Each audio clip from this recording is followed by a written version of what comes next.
Agak rahmat asarati bu, siapa nggak ada dubin desa tidak. Dubin wajib, lala tur. Nggak dia dubin agak is dubatisan. Anak agak dikon sih tunggu kamu. Gak peduli, karena makai sakti, makai tahu tanah makai sakti.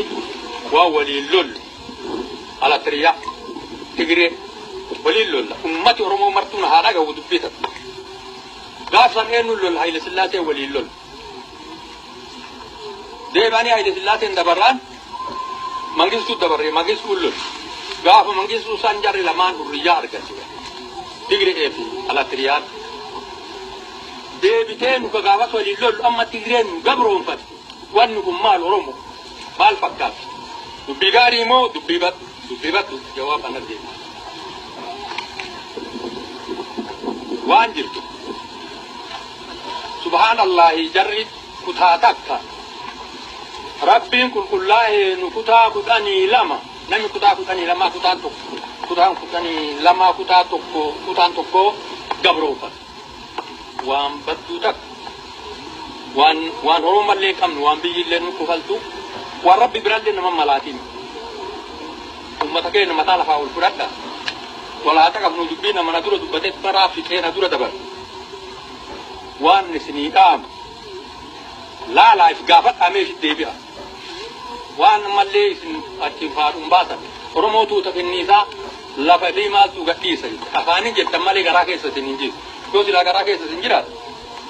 Utan taka aris agaan mukhanu firaju dande.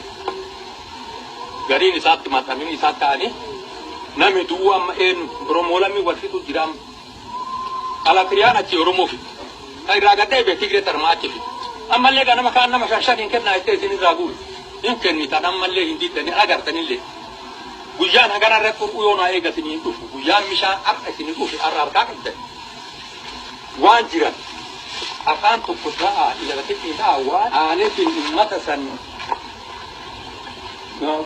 ummatan wali gafa sallul ka amma lezi bi ani isan gabru fatene gabru ma tani gabru ma na mashani jalate nami aliyona to mishani jalate wa fakka tin ani arka ko kala sumi bi summa kana male nargam kana wani bi summa nargam tun kana nargam amma le ni jan nargam amma le wonne nargam bi summa yo janan kena nami garin makasi tu yumbe bi summa wamsin ta tembe kabe ko do sila ay ni ken na martube wan dikko thana nami ka we tindaw daga abi dul anbiya ke saaru utan rabbi sudata wani namami wani bile sinum beitat gafa ci bawle wan sin jede bayem beitat gobba ke sabtu wan sin jede bay iyadatan gafa an salle bakati wallo le mara iyadatan nabi san ke sifat lola malka karsa ka go sujala lola warre kabu akara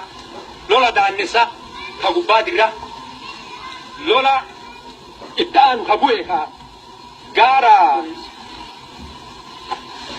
walenso imbe tawanga sambu e kwanta imbe tanamalle lola ayra qarar itira gabu waninta imbe tanamalle lola malkameti iyada tanam zumartu yadat abe halala indun warra le majira nani gafsana kitul ali to potunu rahafe biyata fe duwe mutan to kondun en diraralle amma le akatinde matuni tiro amma le hinafto abba isi fana de abba sirra gorela fi fana de no amma le kanan de mujira irana fu kanan de mujira malle lamin sunu kume fa wan sini da musani daga sana takaftani figala toma ammo wadi sini da wan sini da iflala wani singabro fatati lelala wani tisi nowe fi atanaga tata wa matomo tin nowe matomo ni fi ademata tole takache sinikani madawe ina ajeni watakale mo gawto